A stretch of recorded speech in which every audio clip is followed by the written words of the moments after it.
तो हम यहाँ पे सबसे पहले उद्देश्य यानी ऑब्जेक्ट लिखेंगे, विभव मापी द्वारा दो प्राथमिक सेलों के विद्युत वाहक बलों की तुलना करना। यानी हम क्या करेंगे, विभव मापी की सहायता से दो हमारे पास प्राथमिक सेल होंगे, उनके जो विद्युत वाहक बल है उनकी तुलना करेंगे। क्या चाहिए इसके लिए, हमें उसके लिए सिद्धांत अथवा सूत्र पता होना चाहिए। सिद्धांत सूत्र की बात करूं तो यहाँ पे ये वाला फॉर्मूला हम अप्लाई करेंगे, E1/E2 बराबर L1/L2।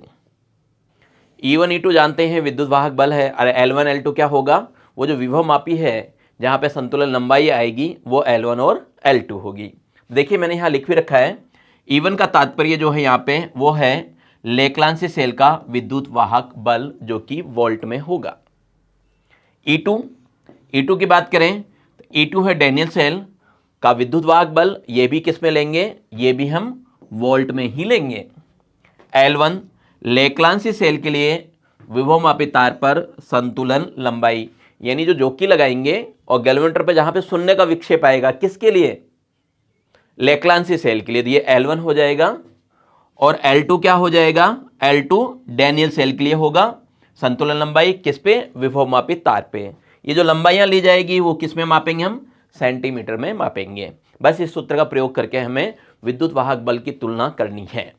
अब क्या चाहिए, हमें परिपथ चाहिए कि परिपथ कैसा बना होना चाहिए, वो हमें याद भी होना चाहिए। यहाँ आपके सामने परिपथ नजर आ रहा है, देखिए यहाँ पे कुछ चीजें ले रखी हैं, उनके बारे में बता रखा है मैंने। E1 का मतलब लेक्लांसी सेल है, E2 का मतलब डैनियल सेल, G का मतलब धारा मापी, XYZ का मतलब द्विमार्गी कुंजी है, और RH का मतलब धारा नियंत्रक है।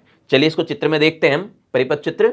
देखिए मैंने यहाँ पे सबसे पहले EP ले लिया, EP यानी एक बैटरी जिसमें से विद्युत धारा बह सके, ठीक है, एलिमिनेटर बैटरी बोल सकते हैं। इसके आगे कुंजी लगी हुई है, ये आपका प्लस सिरा जो जोड़ा है, देखिए मैंने यहाँ पे ये प्लस सिरा है, ये प्लस किससे जुड़ रहा है, E1 के प्लस से।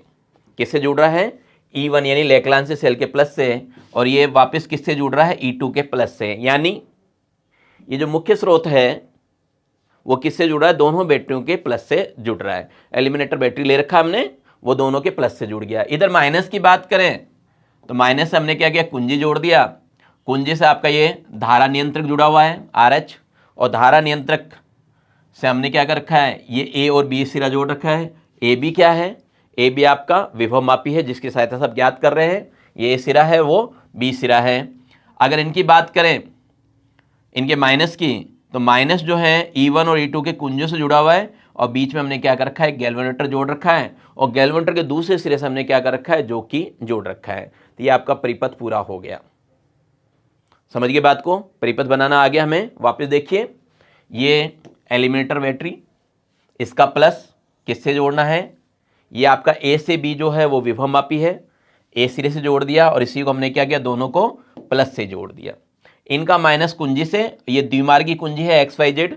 द्विमार्गी क्यों है, क्योंकि देखिए इसमें दो मार्ग बने हुए हैं। ये देखिए, अगर इसमें लगाएंगे तो धारा इसमें से बहने लगेगी, और इसमें नहीं लगा के अगर हमने क्या किया, इसमें कुंजी लगाया तो धारा इधर से बहेगी। इसलिए हम इसे क्या कहते हैं, द्विमार्गी कुंजी कहते हैं। इससे हमने गैल्वेनोमीटर जोड़ रखा है, और गैल्वेनोमीटर से जोकी जोड़ रखा है। उधर B सिरा आपका जुड़ा हुआ है धारा नियंत्रक से, धारा नियंत्रक कुंजी से, कुंजी माइनस से। क्लियर, ये परिपथ हमें आना चाहिए, ठीक है, तभी अपना प्रैक्टिकल हो पाएगा। जब हमने परिपथ बना लिया, रीडिंग्स ले लेंगे। रीडिंग्स लेने का तरीका हम आपको प्रैक्टिकल लैब में बताएंगे।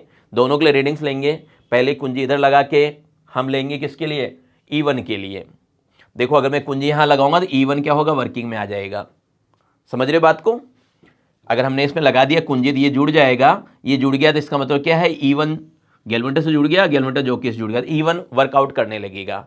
अगर आपने कुंजी उसमें ना लगा के, सपोज कि यहाँ से हमने कुंजी को हटाया और हमने कुंजी यहाँ लगा दी, इसको जोड़ दिया, इसको जोड़ दिया, तो कौन सा काम करने लगेगा, E1 तो हट जाएगा, E2 वर्क करने लगेगा। समझ गए बात को। E1 आपको बता दिया लेक्लांसी सेल है, E2 क्या है, डैनियल सेल है। अलग अलग के लिए हम कार्य करेंगे।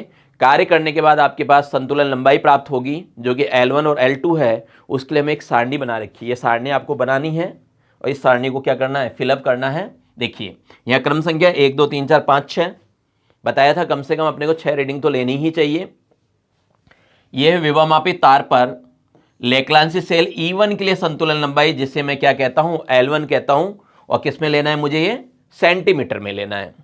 फिर आपको क्या करना है, यहां पे L2 निकालना है, और L2 आपके पास L1 आ गया, L2 आ गया, फिर अपने को क्या करना है, E1/E2 बराबर L1/L2, और इसके बाद क्या करना है, इसका माध्य निकल जाएगा, और ये आपका क्या होगा, सारणी हम भर लेंगे। जब आपकी सारणी भर जाएगी, उससे रिजल्ट भी आ जाएगा, E1/E2 जो भी आना हो। आगे लिखा हुआ है मात्रकहीन, क्यों मात्रकहीन, बटे में कर रहे हैं, वोल्ट बटा वोल्ट कट जाएगा, वो जो भी रिजल्ट आएगा वो रिजल्ट हम क्या करेंगे, यहाँ पे भर देंगे। क्लियर बात।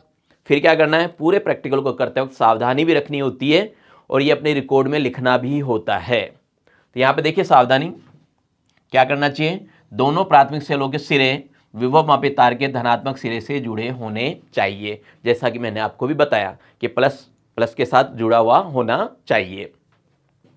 प्राथमिक परिपथ में प्रयुक्त सीसा संचायक बैटरी का विद्युत वाहक बल प्राथमिक सेलों के विद्युत वाहक बल से अधिक नहीं होना चाहिए। जो आप एलिमिनेटर बैटरी ले रहे हैं, इनके विद्युत वाहक बल से वो अधिक नहीं होने चाहिए। ठीक है, चलिए और क्या होना चाहिए, प्रयुक्त धारा नियंत्रक कम प्रतिरोध का होना चाहिए। जो धारा नियंत्रक है वो कम प्रतिरोध का होना चाहिए, ज़्यादा प्रतिरोध का नहीं लेंगे। और ये वाली बात तो आपको पता ही है, सभी संयोजन क्या होने चाहिए, कसे हुए होने चाहिए, ढीले नहीं होने चाहिए, तारों में जंग भी नहीं लगना चाहिए, उसको रेजमाल से साफ कर लेना चाहिए। विसर्पी जिसको हम जोकी कहते हैं, उसको विभव मापित तार पर रगड़ना नहीं चाहिए, उठा उठा के रखना चाहिए। क्यों नहीं चाहिए, पहले के प्रैक्टिकल्स में मैंने आपको समझाया इस बात को। और प्रयोग के दौरान प्राथमिक सेलों को हिलाना भी नहीं चाहिए। ये हमारे पास क्या है, कुछ सावधानियां हैं। ठीक है,